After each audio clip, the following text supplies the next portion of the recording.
टाकायचं injection glass glass दाबल दाबल ग्लास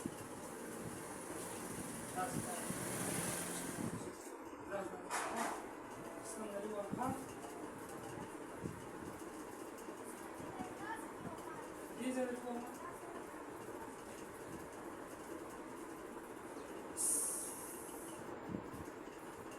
दाबल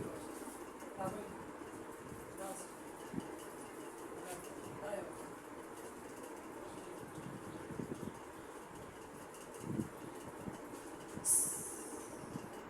बस